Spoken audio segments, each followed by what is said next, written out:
और जिसका जिक्र बार बार हो रहा है, चाहे वो ऑक्सीजन पहुंचाने का हो या ट्रेसिंग, ट्रीटमेंट, ट्रैकिंग, टेस्टिंग, इनका सबका जो जिक्र हुआ, जिसके चलते तारीफ हुई यूपी सरकार की। आपको लगता है कि सरकार जिस दिशा में जा रही है यही वो रास्ता था जिसके चलते हम इतनी बेकाबू लहर पर काबू पा सकते थे?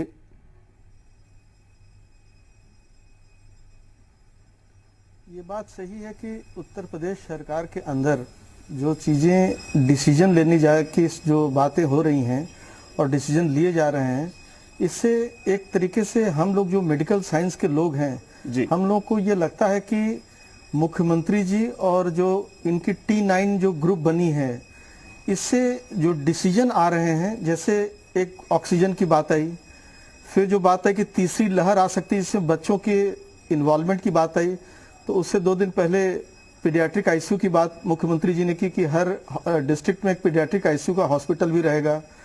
जो अब गांव की बात जब आई तो आज हमने पढ़ा कि गांव में जो CHCs हैं उनको 50 बेड का एक L1 हॉस्पिटल बनाने की बात कही। देखिए क्या है कि आप कोई भी पेंडेमिक को लड़ने के लिए एक मैनेजमेंट स्ट्रेटजी और डिसीजन की बहुत जरूरत होती है। ऐसा नहीं कि जो आज स्थिति है वो कल भी रहेगी, जो कल है वो परसों रहेगी, ऐसा नहीं है। जब हम बात करते हैं तीसरी लहर की तो वो अभी एक आने वाली चीज है, लेकिन जो ये दूसरी लहर है इसकी गति को धीरा करने में उत्तर प्रदेश की जो मैनेजमेंट है वो बहुत काबिले तारीफ है।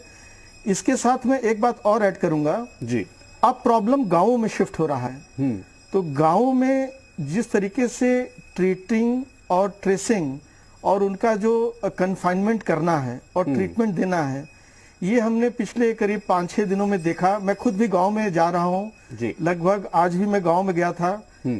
वहाँ किंवदंतियां और जो वहाँ एक अंधविश्वास और एक वहाँ जो परसेप्शन की प्रॉब्लम है कि हम ऑक्सीमीटर नहीं लगवाएंगे, हम वैक्सीन नहीं लगवाएंगे, हम मास्क नहीं पहनेंगे, हम अपना रोग छिपाएंगे, ये अब एक वहाँ की इनहेरेंट प्रॉब्लम है। इसमें कोई प्रदेश की सरकार का डायरेक्ट इन्वॉल्वमेंट सीधा नहीं है। ये जागरूकता करने की जिम्मेदारी हम सबकी है। जो भी अपने अपने गांव के लोग हैं, चाहे वो डॉक्टर हो, चाहे इंजीनियर हो, चाहे वो मेडिकल स्टाफ हो या नॉन मेडिकल स्टाफ भी हो, अपने गांव का केयर करना हम सबकी बात है।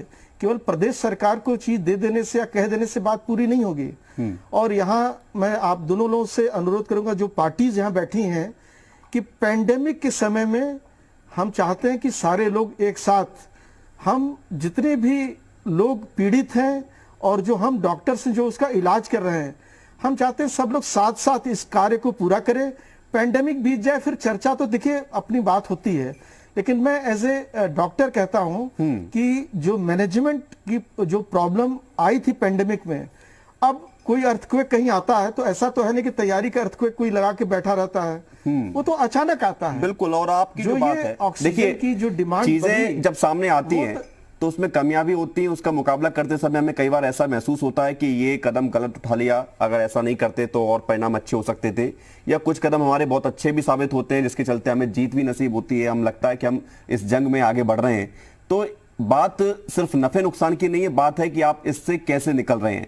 विजयनाथ जी आपके पास लौटेंगे। विजयनाथ मिश्रा जी, सवाल मेरा आपसे, और हम जिस चर्चा में जा रहे हैं, आपको ये महसूस हो रहा होगा कि इस कोरोना के दौर में लड़ाई लड़ने की जो जरूरत महसूस हुई कि सब लोग इकट्ठा होकर लड़ें, कम से कम वो तो भूल जाइए।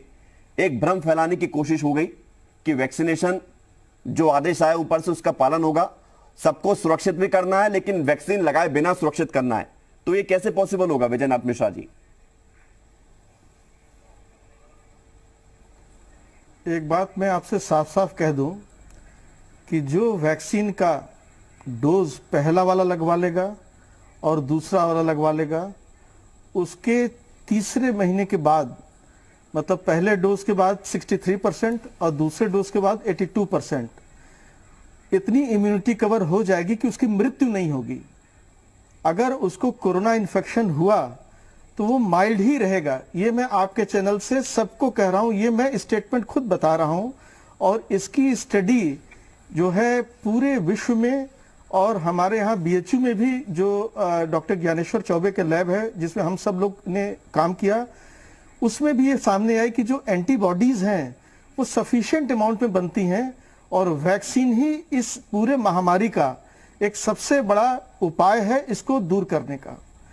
दूसरा, चूंकि वैक्सीन के पूरे कार्यक्रम होने में करीब 2-2.5 साल का टाइम है, इसलिए भारत के सारी जनता को, चाहे वो गांव का हो, चाहे शहर का हो, चाहे वीआईपी हो, चाहे साधारण हो, जो भी हो, उसको ये मास्क लगाना और वैक्सीन, ये दो ही हमारे पास सुरक्षा कवच हैं। कम से कम 1.5 से 2 साल मास्क लगाना जरूरी है।